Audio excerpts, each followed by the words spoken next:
Redação Tropical. 9h18. Está no ar, né? Continua o nosso Redação Tropical agora com a nossa entrevista. Lembrando que a partir de agora estamos também, além do nosso portal tropicalminas.com.br e o nosso aplicativo Rádio Tropical Minas, estamos também ao vivo no nosso canal do YouTube Rádio Tropical Minas. Se você ainda não segue, siga, vá lá, deixe seu like, é muito importante, e também aperte as notificações lá no sininho. Sempre que houver uma transmissão do nosso Redação Tropical do futebol, você fica já informado e começa a acompanhar ao vivo. Muito bem, Mayra. E baixar o aplicativo também, né? Exatamente, se você Rádio não baixou, Tropical Minas. Lá, você acompanha aí a programação em tempo real. Para qualquer lugar que você vá. Vamos então à nossa entrevista de hoje aqui do Redação? Isso, hoje nós estamos recebendo a Cleide Rodrigues, advogada trabalhista e GLGPD. Cleide, bom dia para você. Seja bem-vinda aqui mais uma vez, né, à Rádio Tropical. Bom dia, Mayra. Bom dia, Kekel. Bom dia, ouvintes da Rádio Tropical. Tô virando sócia, né? Deixa eu só dar um recado, lembrando que estamos também ao vivo na nossa plataforma do Instagram, viu? Isso aí.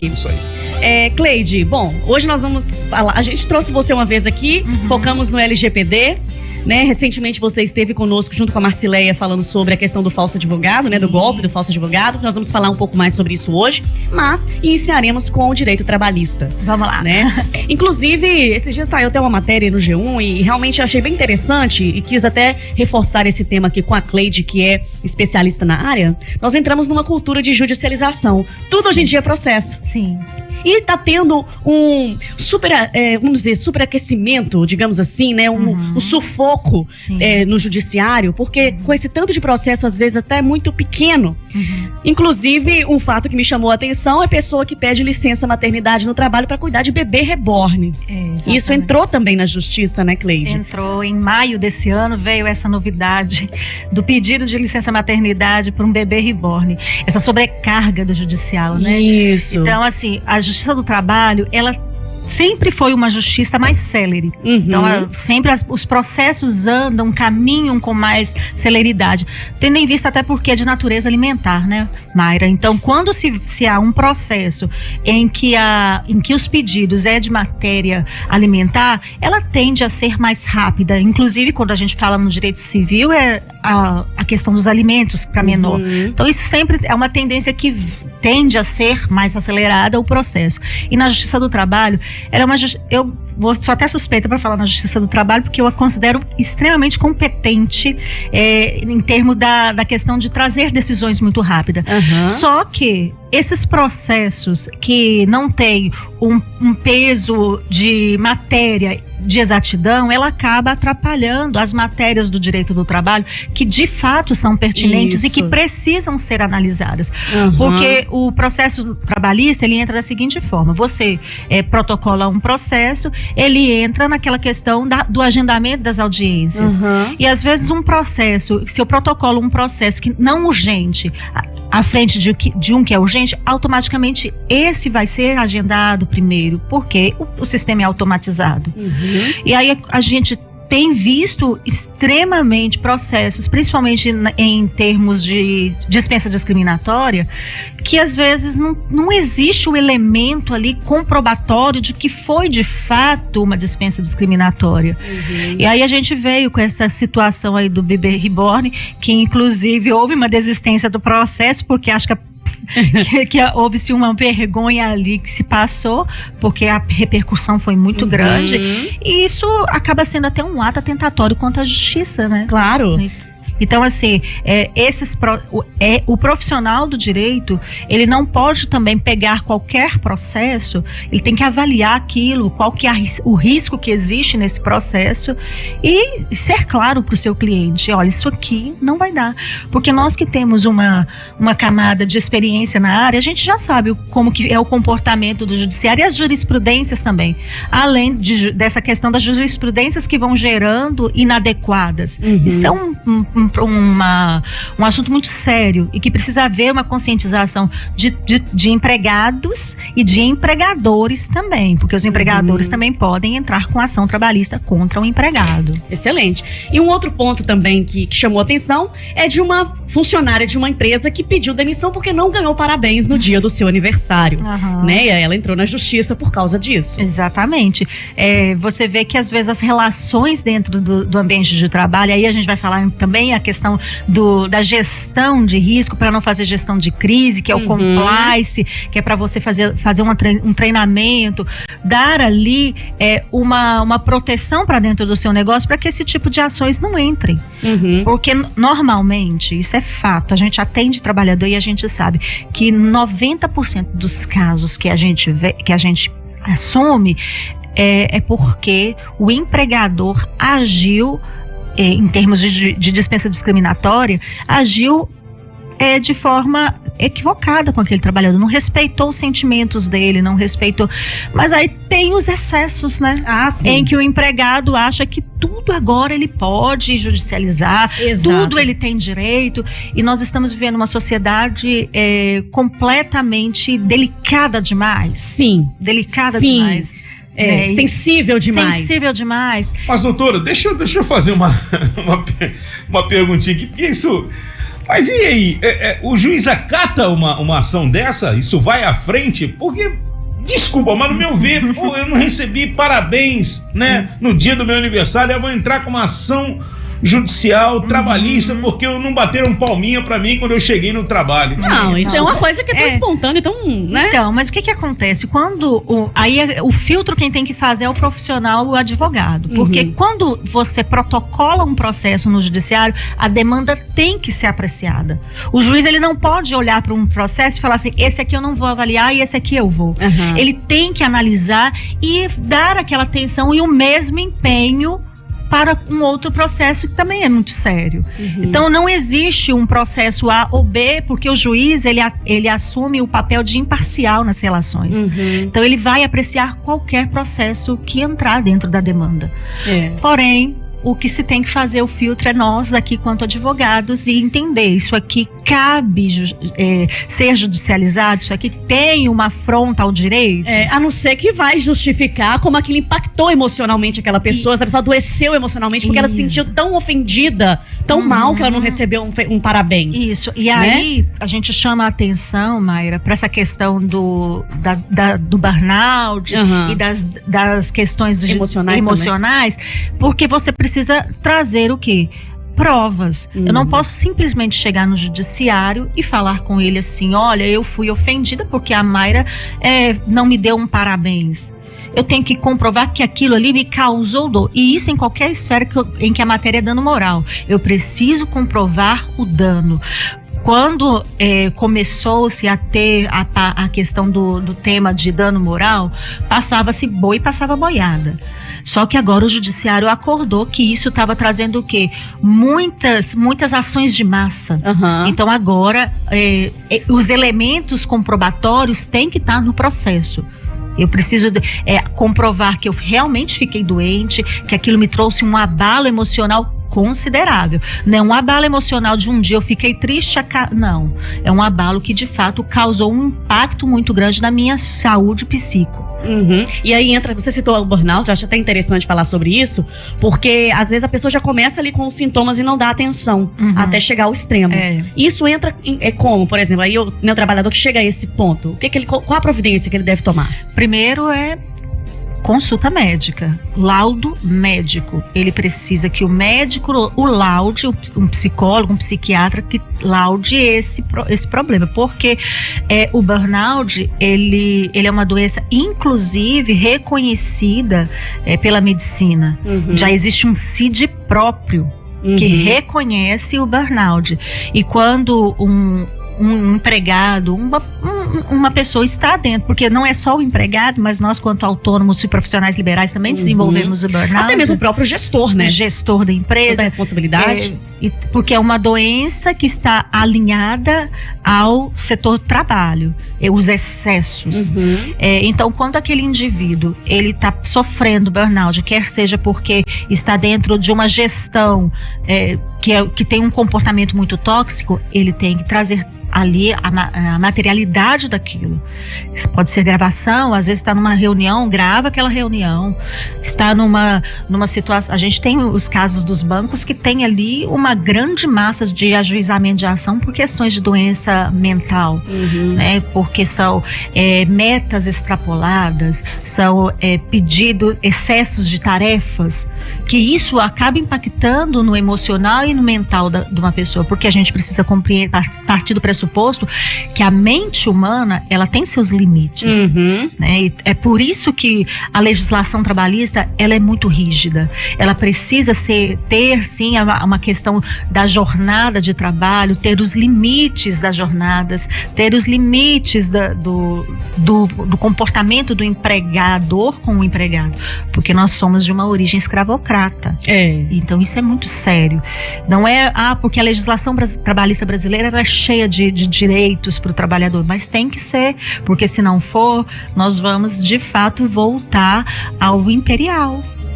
Então, eu sou uma motivadora, uma incentivadora de que as leis trabalhistas, elas têm que sim, sempre evoluir e têm que sempre estar aprimoradas, justamente porque o empregado, ele é a parte fraca da relação. E aquilo que você falou, eu acho que o filtro, ele é muito importante. Né? Porque eu acho assim, e eu tenho que defender, né, todos os lados também, porque às vezes a gente eu conheço pessoas, eu falo a real, conheço pessoas que qualquer coisinha tá jogando contra a empresa. Exatamente. E não é bem assim. Não é bem assim. Né? Eu vou contar um caso que o nosso escritório pegou recentemente, que é um caso muito sério. Olha o abalo psicológico que nós temos isso. Uma determinada, não é da região a empresa, tá? É de outro estado, e ausência de pagamento de salário. E a grande maioria desses trabalhadores, eles moram em outros estados. Imagina o abalo psicológico que traz quando o mantenedor da sua casa, da sua família, o provedor, não tem o dinheiro para prover a alimentação da sua casa. Então isso causa impacto. Mas por outro lado, a Justiça do Trabalho, ela também está medindo a água e o fubá. Então se eu entro com uma ação que ela não tem um respaldo jurídico, ela vai ser indeferida com toda absoluta certeza. Se ela não tem elementos comprobatórios material, ela não passa. Agora teve até um fato que eu recordei aqui, né, que a gente até na época fez a entrevista com um dos ex-funcionários, uma empresa, uma siderúrgica local aqui, que teve uma demissão em massa e não teve um acerto, né? Conforme um desses trabalhadores não teve o acerto com essas pessoas, pegou todo mundo de surpresa, né? E aí como é que fica essa situação, né? Porque a pessoa, primeiro, que não esperava que teria essa demissão em massa, e segundo, que teve ausência do pagamento em tempo hábil, né? Aí nesse caso é pedido de rescisão indireta, né? Onde o empregado demite o empregador. E se existir uma terceira empresa que que a gente chama de tomador de serviço, ele também é responsável solidariamente ou subsidiariamente nesses processos. Mas nesses casos é rescisão indireta. Outros fatos, né, que acontecem muito aí, há pouco tempo a gente até falou aqui sobre a licença maternidade, algumas mudanças que teve na lei este ano, né? E também outras coisas que mudaram recentemente, Cleide, na lei do trabalho. Você pode citar pra gente? Bom, a gente tem aí agora a parte do digital muito forte, né? Então a regularização do home office. Então isso é uma muito importante. Nós temos aí a parte da gestão de risco dentro dos negócios, que para a empresa é muito, muito importante ela criar documentos, criar códigos que vão trazer, mas não documentos que vão ficar engavetados, tá, Mayra? Mas documentos que são importantes para a apresentação de que a empresa age de boa fé. E aí a gente vai ter aí falando sobre até saúde ocupacional, a NR1, que agora, até maio do ano que vem, todas as empresas deverão estar devidamente adequadas à questão de saúde ocupacional voltada para o psicológico do trabalhador.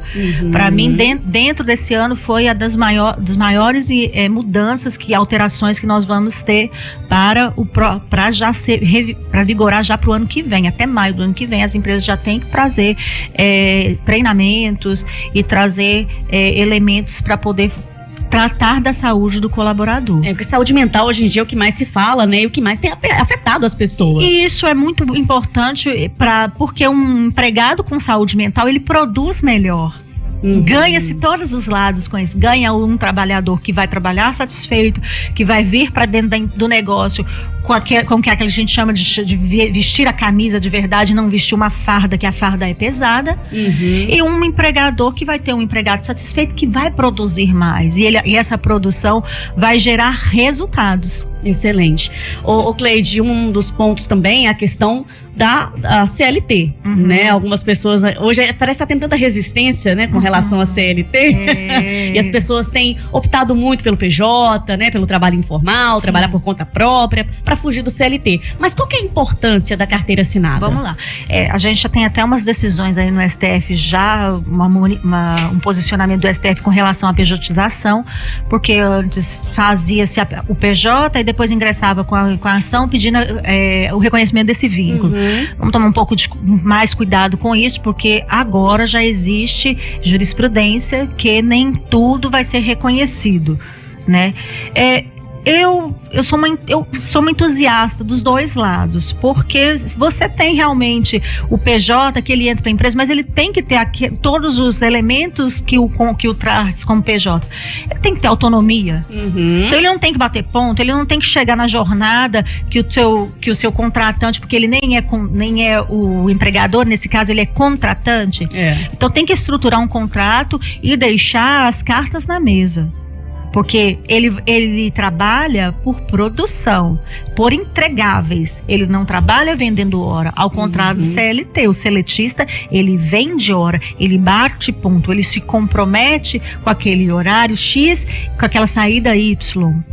E as vantagens da CLT é o que a gente sabe: recolhimento de FGTS, recolhimento de INSS, que é o previdenciário, e isso é muito sério, porque isso impacta lá na frente quando a pessoa precisar de um auxílio-doença ou de aposentar. Então, se essa ausência de recolhimento gera um impacto no futuro daquele trabalhador.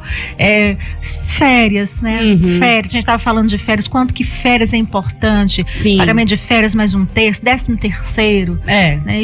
Jornadas muito bem estipuladas, porque se ultrapassa essa jornada, ele tem ali a hora extra, que pode ser em banco de horas ou paga. Então essas são as vantagens.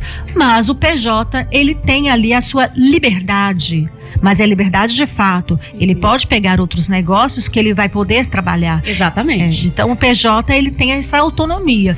Não abro mão, hein? Eu tenho os dois. Eu quero minhas férias, mas também tenho a liberdade, que o PJ também. Mas aí vem a questão, porque o PJ hoje também ele pode planejar a sua aposentadoria, né? Porque tem ali um valor que é destinado, né, à Previdência. Todo PJ, ele tem que ter esse planejamento, essa organização de que ele precisa fazer recolhimentos. Se ele for MEI, já tem ali no pagamento da guia o recolhimento. Mas se ele é como no meu caso, um profissional liberal, eu tenho que pagar como autônoma, mas tem que fazer o recolhimento, porque a gente nunca sabe quando a necessidade aparece, né? É verdade. Doutora, dentro desse contexto, aqui a gente tá falando de PJ e tal, mas entra no assunto do home office, né? Recentemente a gente viu uma reportagem de um banco famoso que mandou muita gente embora, porque não, através de um aplicativo, ele notou que não havia acesso das pessoas trabalhando, ou seja, ela tinha que cumprir uma hora em home office e nada, não se tinha isso, né? Então não se tinha acesso aí ao sistema, ou seja, a pessoa estava em casa de boa, sem fazer, e foi mandada muita gente embora. Como é que funciona isso, doutor? O empregador, ele tem, sim, essa questão de autonomia de gestão. Então, se ele identifica que o trabalhador vai trabalhar em home office, ele tem que fazer o controle da jornada. Como eles vão fazer esse controle de jornada? Hoje nós temos muitos aplicativos, uma tecnologia está muito avançada e eles podem fazer. Mas o empregador, ele pode fazer esse controle, sim. A demissão em massa é que é um problema, Cacau. demissão em massa é sempre um problema, porque entra a investigação do Ministério Público do Trabalho, em que ele vai entender se aquela demissão ela foi legítima e foi razoável. Porque uma coisa é eu mandar 10 empregados embora, e aí a gente entra com a questão de uma negociação sindical, tem todos os parâmetros para isso. Outra coisa é eu simplesmente chegar e mandar todo um setor embora. Opa, será que não existe aí um excesso de vontade, de autonomia do empregador, que ele precisa também, tem a parte do princípio de que a gente também, do impacto social que isso gera. Então aí o Ministério Público do Trabalho, nesse caso, inclusive está fazendo a investigação, esse processo ainda está correndo, para saber se vai fazer a reintegração. E não é... E aí a gente fala até que é o que existe, os parâmetros dessas demissões. Às vezes uma advertência, né? Às vezes um treinamento sobre resolveria o problema. Eles já foram direto ali na demissão. Né? Não teve um preparo, né? Não teve um preparo, porque você faz advertência, você pode colocar a pessoa do chamado balão, que é a suspensão, e depois você fazer uma demissão por justa causa. Você não pode simplesmente chegar hoje dentro de uma empresa sem ter percorrido esse passo a passo, né? Porque isso é uma questão muito positiva, né? Isso gera um impacto muito grande para a sociedade, para a economia do país. E dentro dessa questão do home office, a empresa pode determinar o seguinte: olha, você vai trabalhar de 8 ao meio-dia, esse é o horário do home office.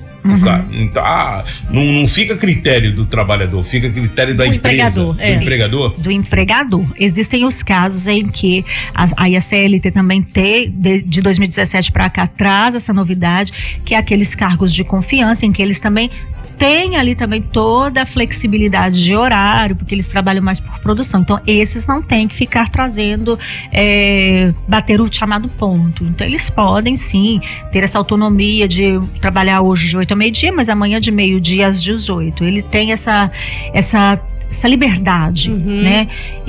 Mas o empregador, ele pode, sim, impor que a Mayra venha, trabalhe de 8 ao meio-dia. Isso, ele tem essa autonomia. Mesmo porque o risco do negócio é dele. Então é direito do empregador ter um monitoramento? É direito. Ele pode ter esse monitoramento. Desde que aí vamos entrar na LGPD? Pode. Desde que esse monitoramento não afete a privacidade daquela pessoa, daquele indivíduo, porque você parte da ideia de que eles estão trabalhando no home office é trabalho em casa.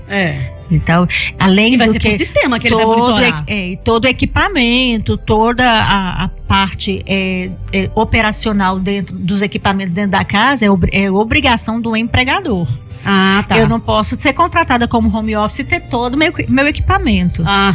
Não posso. E ali esses controles ele tem que fazer, mas ele também tem que preservar a confidencialidade e a identidade das pessoas que estão envolvidas ali, né? Isso seria um motivo, vamos lá, né? Vamos pegar uma situação específica, alguém, às vezes, por algum motivo, está utilizando ali, até temporariamente, um equipamento próprio, usa a energia da própria casa. Isso seria motivo de um processo contra a empresa? Seria, porque a empresa ela tem que, ou ela vai gerar um percentual, que é o que a gente chama de adicional, para ajuda de custo. Ela tem que fazer isso, quer seja na internet, energia, se ela usar o próprio equipamento. Então a empresa ela pode converter, ao invés de materializar, ele pode converter isso em ajuda de custo, certo?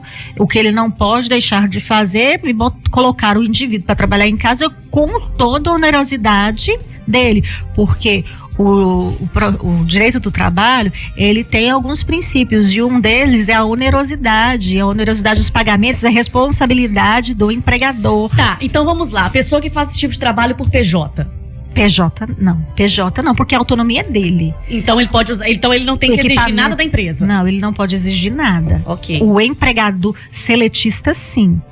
Aí o PJ, ele tem outras questões voltadas para a LGPD que o contratante pode exigir dele. Por exemplo, se ele é um PJ e que ele tem informações dentro da empresa dele, ele tem responsabilidade, empresas do tomador de serviço, ele tem dentro dos seus equipamentos, tem um termo e uma política que você pode sim criar dentro da empresa para que você faça fiscalização quando acaba-se aquele contrato, entrega as informações, e tem que fazer isso de uma forma até importante, uma pessoa que trabalhe na tecnologia da informação e junto com o profissional de LGPD a auxiliar, mas tem que fazer todas as entregas, porque se eu deixo informações da minha empresa dentro de um PJ e esse PJ depois quer vender as minhas informações para o meu concorrente, olha o dano que eu causo para o meu negócio. Né? Então isso são muitas camadas, né, Mayra? Com certeza.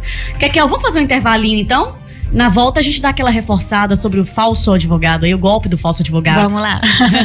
Que é um assunto que vem tomando conta e vem ganhando uma proporção gigantesca, né?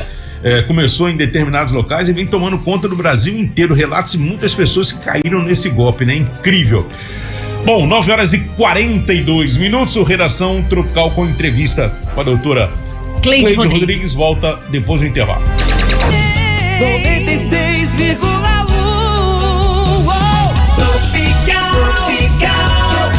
FM. Redação Tropical. De volta com o nosso Redação Tropical nessa manhã de terça-feira. É a nossa entrevista aqui. Hoje o assunto é direito trabalhista. Estamos com a doutora Cleide Rodrigues conversando com a gente. E doutora, antes de a gente tocar no assunto aqui do falso advogado, temos aqui a nossa ouvinte, a Terezinha Neves. Ela disse o seguinte: bom dia, Tropical. Gostaria de saber da doutora quem começou a trabalhar em 2002. Entra na lei nova ou não? Entra na lei nova. 2002 para cá, 2017, contratos ativos. 2017 é o que vigora. Todas as mudanças e alterações é o que está dentro da 2017. Não houve, às vezes as pessoas têm aquele mito da caverna de que houve assim, vai mudar o meu contrato de trabalho? Não, são para questões seguintes: ajuizamento de ação. Término de contrato até 2 anos. Antes existia aquele prazo prescricional de 5 anos. Hoje não, 2 anos, e você só pode pedir dos 5 anos para trás. Então, num caso como o dela, 2002, se ela ingressar com uma ação hoje, ela só vai pedir dos 5 anos para trás. Ela não pode pedir o de 2002 até hoje, 2025. Ela vai pedir, os pedidos dela vão ser considerados 2020 até 2025. São pequenas alterações. Tá? Correto.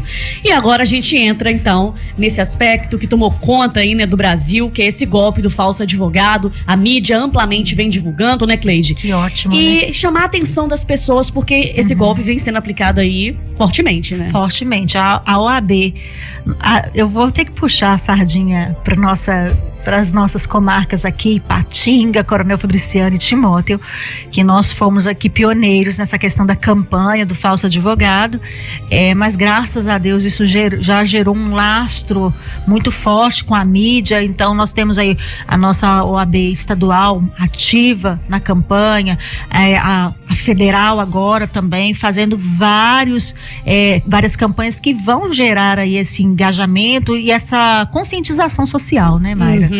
Porque o que está faltando nesse caso é a conscientização sobre o que é ficção e o que é realidade. Não existe almoço gratuito. Sim. Eu sempre falo sobre isso. Não existe você pegar uma campanha de um processo e colocar esse processo e falar assim: agora você paga essa guia e me manda em Pix. Porque quando você tem que pagar custas do processo, a guia ela é diferenciada, ela é toda traçada para que o judiciário, num comportamento judicial. Não é dessa forma de eu vou mandar um Pix para a Joana ou para o João. Não é um Pix pessoal. Mas eu acredito que o que falta um pouco é as pessoas respirarem, terem calma. Se recebe uma mensagem, ir diretamente naquele telefone do seu advogado. Não ir num contato que está ali se passando por ele. Graças a Deus já desmantelaram uma organização criminosa muito grande semana passada.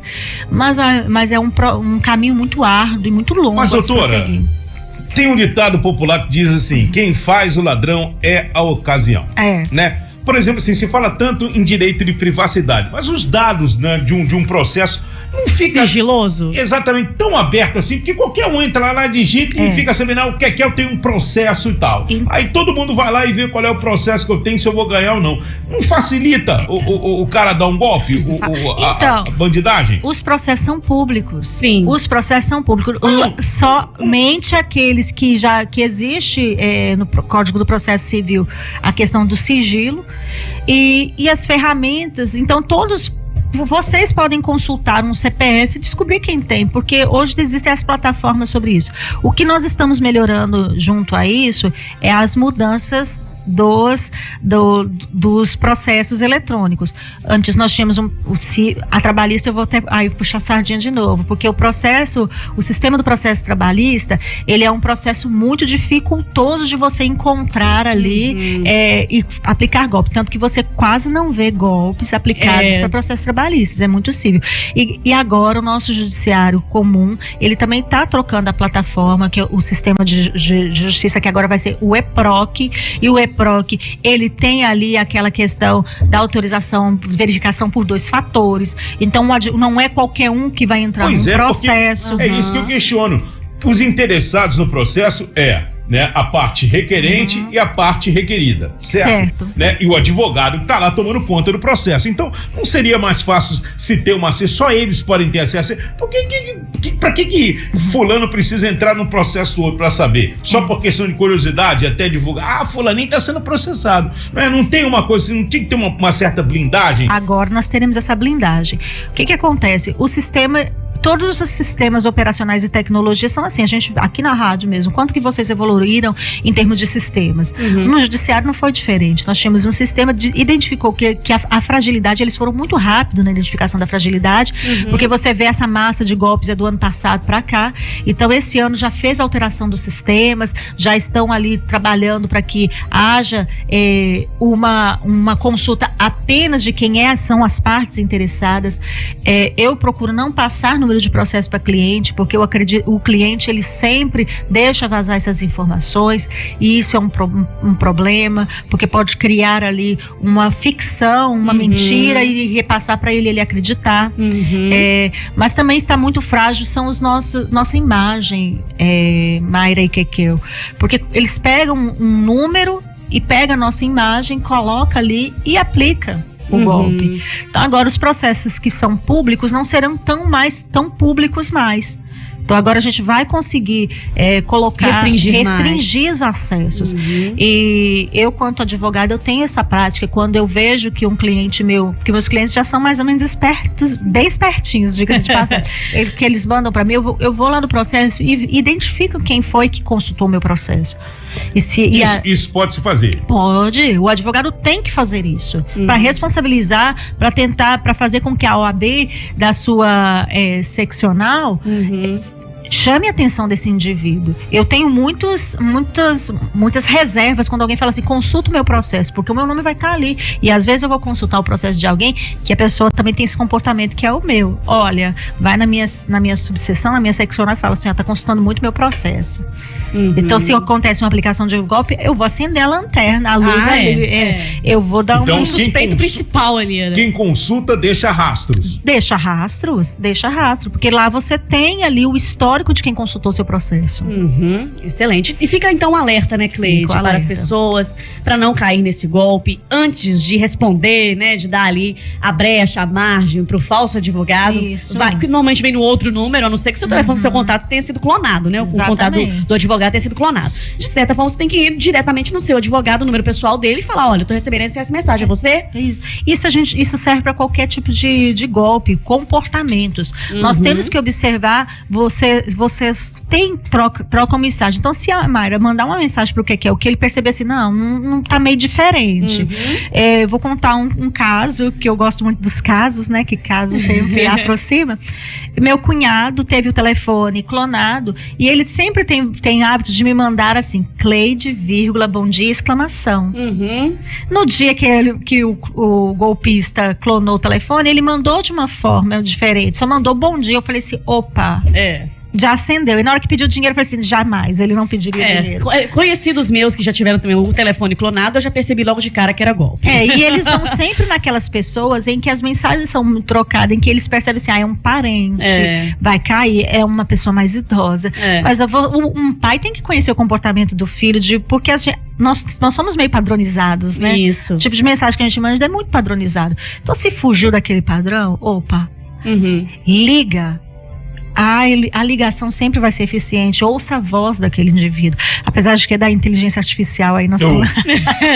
outro perigo, nós estamos né? entrando aí em regularização da inteligência artificial justamente para gerar essa proteção também, porque não tá brincadeira não. A tecnologia tá avançando, mas os problemas estão caminhando junto. É verdade. A atenção tem que ser Não, redobrada. que bom saber que estamos tomando uma providência que se blinde um pouquinho mais essa questão de ter acesso ao processo, né? Porque eu acho que quem não tá envolvido no meio, eu acho que não tem que ficar tomando conta da vida do coleguinha, né? Principalmente. Exatamente. E é bom porque esse golpe é um golpe que tem duas pontas prejudicadas. A pessoa que tá ali com o seu processo e fica naquela expectativa, né, de receber um dinheiro, alguma coisa que seja, e cai no golpe, paga, né, pra achar que eu vou receber 30 mil, vou pagar 2 mil, vou receber amanhã os 30, né? E o advogado, né, que é usado a imagem dele, perde a credibilidade. Então são dois fatores aí, duas pontas que são prejudicadas nesse golpe, né? Exatamente. É ficar esperto, né? Para todo golpe, o modus de operar é sempre muito parecido. Quer seja em golpe de advogado, de comercialização, que são as plataformas aí que vendem produtos. Então, assim, nós precisamos estar com os nossos radares muito alertas. Não dá para você agora ser muito inocente e cair. E cuidado com a ganância, né? Isso. A ganância é muito séria. Trai o Onde indivíduo. oferece um dinheiro, né? Só existe o golpista porque tem o ganancioso. Exatamente. E a gente vai tentar coibir e terminar, porque vai nascer outras, não adianta. A história do golpe vem de décadas e décadas. Esse inova, né? Não adianta, né? Quando se tinha no tempo de vovó, você tinha o golpe do bilhete da loteria, né? Que chegava no banquinho da praça e falava assim, nossa, eu tô atrasadão aqui, preciso socorrer um parente que tá, eu ganhei no bilhete premiado, preciso só vai demorar eu pegar o dinheiro. A história era essa, né? Vai demorar eu ir no banco sacar e tal. Se você tiver um trocado aqui, uns R$200 e tal, eu te vendo aqui que você pega um de 2 mil, mas eu preciso resolver esse problema. Aí a pessoa vai lá, tirava R$200 achando que ia no banco receber 2 mil, e na verdade num bilhete falso, né? O golpe ele vai modernizando. Exatamente. Conforme a sociedade vai evoluindo também, né? Cleide, infelizmente nosso tempinho acabou, mas eu quero agradecer sua participação e as portas da Tropical estão sempre abertas, viu? Eu que agradeço, é sempre um prazer estar aqui com vocês. É prestação de serviço. É prestação de serviço. Exatamente. Muito obrigado, doutora. Bom, nosso Redação Tropical vai chegando ao fim, mas logo mais às 11 horas da manhã tem mais informações aqui no nosso Repórter Tropical. A Mayra volta logo mais às 4 da tarde, comandando hoje o Show da Tarde, o Bailão Tropical. Isso aí, até lá, gente. Na sequência vem aí o Bom Dia. Música, prêmios,